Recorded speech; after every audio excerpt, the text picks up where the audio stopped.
Platonic school में teacher है जहाँ पर फ्यूचर के लीडर्स को एजुकेट किया जाता है, लेकिन वो अपनी जिंदगी में सिर्फ एक ही बात को चाहती है कि पृथ्वी सूरज की किस ओर घूमती है, यानी कि अर्थ की पृथ्वी की दूरी क्या है। हाइपीशिया स्कूल में जब पढ़ा रही होती है तो वो अपने स्टूडेंट्स को विज्ञान की, नक्षत्रों की और फिलोसफी की बातें सिखा रही होती है।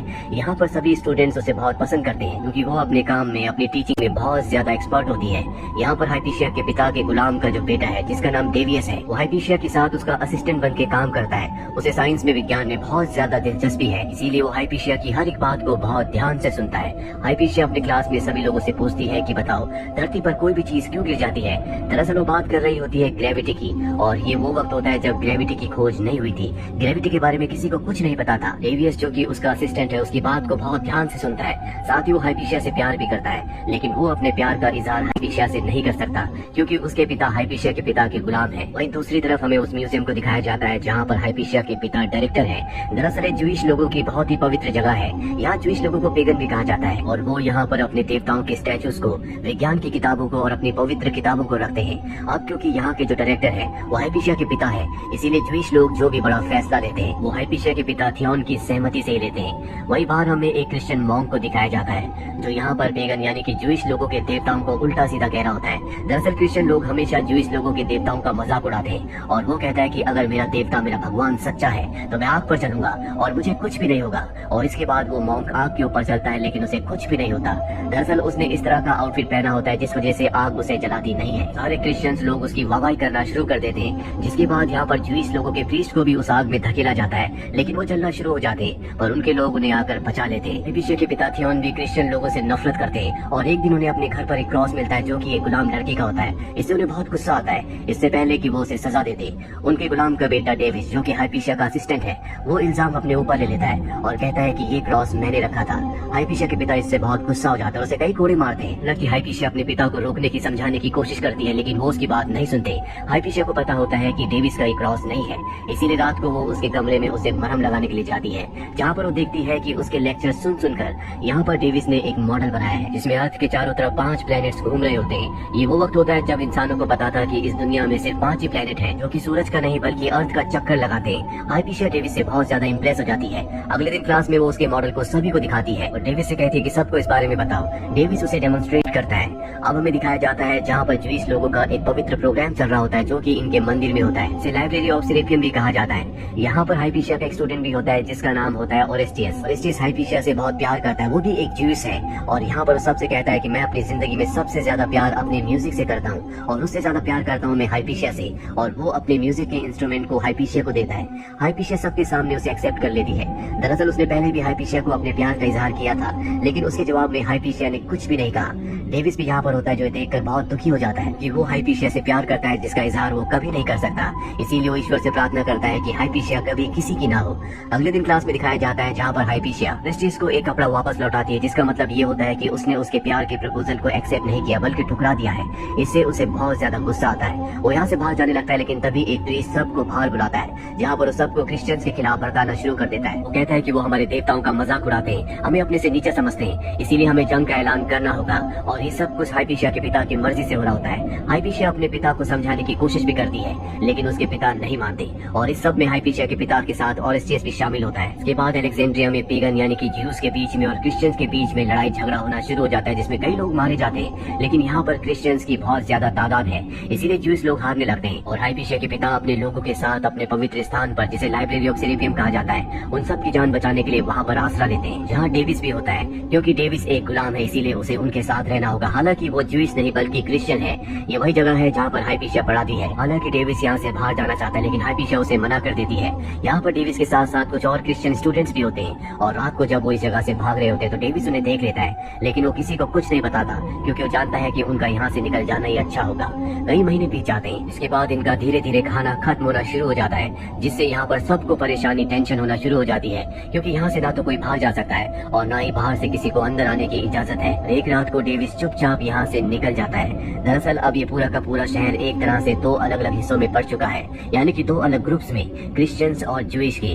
वहीं हमें हाइपीशिया को दिखाया जाता है जो उसी पवित्र जगह पर होती है जहाँ पर उसके सभी लोग उसके पिता के साथ फंसे हुए हैं। ऐसे माहौल में भी वो सिर्फ और सिर्फ विज्ञान के बारे में सोच रही होती है। वो सोचती है कि जब भी हम कोई चीज ऊपर फेंकते हैं या ऊपर से कोई भी चीज नीचे छोड़ी जाती है तो जमीन पर क्यों गिरती है जबकि तारे आसमान में है। वो वो जमीन पर यानी कि धरती पर क्यों नहीं गिरते। और हाइपेशिया के मन में पहली बार ये बात आती है कि शायद सारे प्लैनेट्स और सूरज पृथ्वी के चारों तरफ नहीं घूमते, बल्कि जितने भी प्लैनेट्स हैं वो सब के सब सूरज के चारों तरफ चक्कर लगाते हैं। इसी तरह से यहाँ पर इन्हें कुछ और महीने बीत जाते हैं, जिसके बाद रोमन एम्परर्स इन सब को माफ कर देते हैं, कहते हैं कि तुम बाहर आ सकते हो। दरअसल उनकी नजरों में यही गुनहगार है, क्योंकि इन्होंने जंग का आगाज किया था और अब ये सब के सब वहाँ से बाहर आ जाते हैं, लेकिन इनकी किसी भी चीज पर इनका कोई अधिकार नहीं होगा। इसीलिए हाइपेशिया और उसके लोग यहाँ से अपनी जरूरी चीजों को और अपने ग्रंथों को लेकर निकल जाते हैं। जिसके बाद क्रिश्चियंस लोग इस जगह पर जो इनकी पवित्र जगह है वहाँ पर आते हैं, जिनमें डेविस भी होता है, और इनके देवताओं की मूर्तियों को तोड़ देते हैं। वहीं हाइपेशिया को दिखाया जाता है जो बहुत ज्यादा दुखी होती है, क्योंकि उसके पिता की मृत्यु हो चुकी है। और तभी वहाँ पर डेविस आता है जो उसके साथ बदतमीजी करना शुरू कर देता है, क्योंकि बचपन से वो एक गुलाम था। लेकिन ऐसा करते करते अचानक से उसकी आंखों में आंसू आ जाते हैं। वो हाइपेशिया के सामने झुक जाता है, क्योंकि वो हाइपेशिया से प्यार करता है। वो हाइपेशिया को अपनी तलवार देता और कहता है कि मुझे मार दो। हाइपेशिया उसकी तलवार से उसके गले में जो गुलामी का निशान होता है उसे काट देती है और कहती है कि तुम आजाद हो। इसी तरह से 2 साल बीत जाते हैं और अब ओरेस्टिस को दिखाया जाता है जो कि पहले एक जूइश था, अब वो क्रिश्चियन बन चुका है, साथ ही उसका एक बड़ा पद है। और अलेक्जेंड्रिया में जहाँ पहले जूइश का सम्मान किया जाता था, उनका एक वादा होता था, अब उनके ऊपर जुल्म किए जाते हैं। लेकिन इस बात से हाइपेशिया को कोई फर्क नहीं पड़ता, वो अब भी विज्ञान के बारे में सोच रही होती है। ओरेस्टिस एक बार उसे अपने साथ बोट पर ले जाता है, लेकिन यहाँ पर भी उसके दिमाग में सिर्फ और सिर्फ विज्ञान होता है। वो एक गुलाम को ऊपर चढ़ने के लिए कहती है और कहती है कि तुम्हें ऊपर से नीचे बैग फेंकना होगा। उसका मानना ये होता है कि बैग को आगे या पीछे गिरना चाहिए, क्योंकि नाव चल रही है और जिस वक्त बैग हवा में होगा उस वक्त वो नाव आगे चलने की वजह से थोड़ा सा स्पॉट से पीछे गिरेगा। लेकिन ऐसा नहीं होता, वो उसी स्पॉट पर गिरता है, जिससे हाइपेशिया पूरी तरह से कंफ्यूज हो जाती है। और जल्दी उसके दिमाग में एक विचार आता है कि शायद धरती भी अपनी धुरी पर घूम रही है, लेकिन उसकी स्पीड इस तरह से है कि जिससे धरती पर रहने वाले किसी भी चीज को कोई भी फर्क नहीं पड़ता। ये वो दौर था जब धार्मिक लोगों का मानना था कि पृथ्वी गोल नहीं बल्कि चपटी है, और अगर कोई इंसान पृथ्वी के अंत तक पहुंच जाए तो वो वहाँ से गिर सकता है। हाइपेशिया अब भी उसी स्कूल में पढ़ाती है जहाँ पर वो पहले पढ़ाई करती थी। उसके दिमाग में कई सारे सवाल हैं। उसके दिमाग में एक और सवाल आता है कि पृथ्वी पर ठंड, गर्म और अलग अलग मौसम क्यों आते हैं, इसका क्या कारण है। वहाँ पर उसका एक सेवक भी होता है जो उसे बताता है कि शायद सूरज बड़ा या छोटा होता होगा, इसी वजह से मौसम बदलता है। जब सूरज बड़ा होता है तो धरती पर गर्मी होती है, और जब वो छोटा होता है तो ठंड। लेकिन हाइपेशिया उसकी बात से सहमत नहीं होती। वहीं ज्यूइश लोग जो क्रिश्चियन लोगों के जुल्म और सितम से परेशान है, वो उनके ऊपर हमला कर देते हैं, जिसके बाद क्रिश्चियंस लोग एक बार फिर से उन्हें बहुत बुरी तरह से मारना शुरू कर देते हैं। हाइपेशिया ओरेस्टिस के पास जाती है और कहती है कि क्रिश्चियंस लोगों को ऐसा करने से मना करो, मैं अपने लोगों को समझाऊंगी।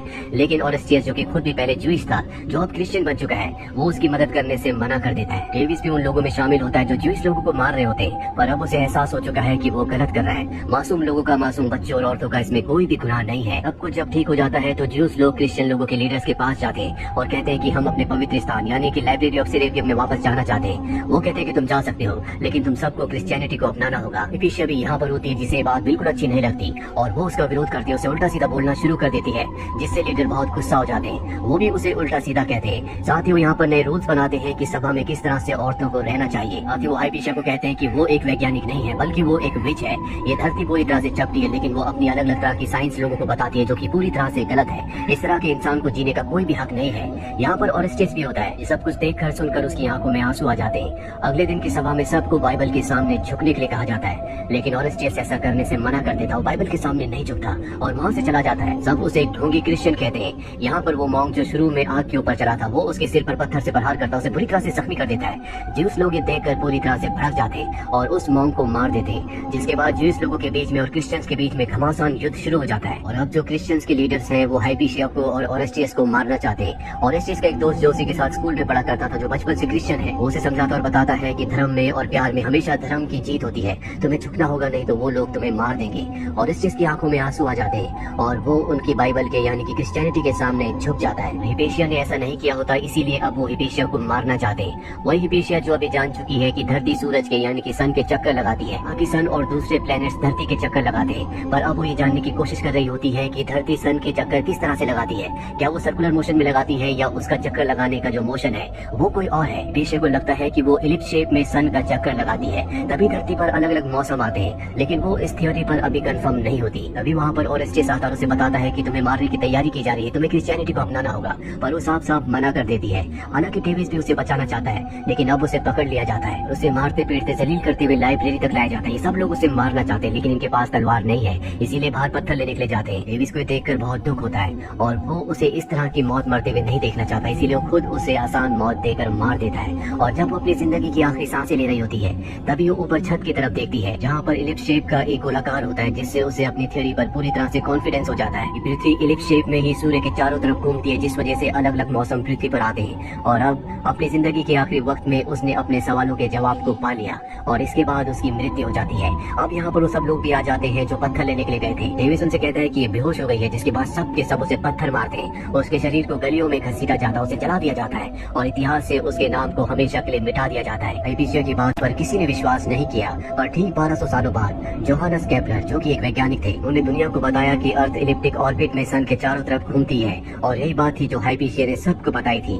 हाइपीशिया को हमेशा के लिए भुला दिया गया। इसी तरह की एक घटना हमारे देश में भी हुई थी, जहाँ पर दुनिया जानती है कि राइट ब्रदर्स ने पहला फ्लाइंग ऑब्जेक्ट यानी कि प्लेन बनाया था। जबकि सच तो यह है कि 1895 में शिवकर बापूजी तलपड़े, जो कि एक स्कॉलर थे, उन्होंने सबसे पहले फ्लाइंग ऑब्जेक्ट को बनाया था, लेकिन इतिहास में उनके नाम को दबा दिया गया। लेकिन आज टेक्नोलॉजी की वजह से, इंटरनेट की वजह से पूरी दुनिया कहीं ना कहीं ये जानती है कि पहला फ्लाइंग ऑब्जेक्ट बनाने वाला इंसान कोई इंडियन था। ये थी पूरी कहानी फिल्म अगोरा की, जो कि एक सच्ची ऐतिहासिक घटना है। उम्मीद करते हैं कि ये कहानी आपको पसंद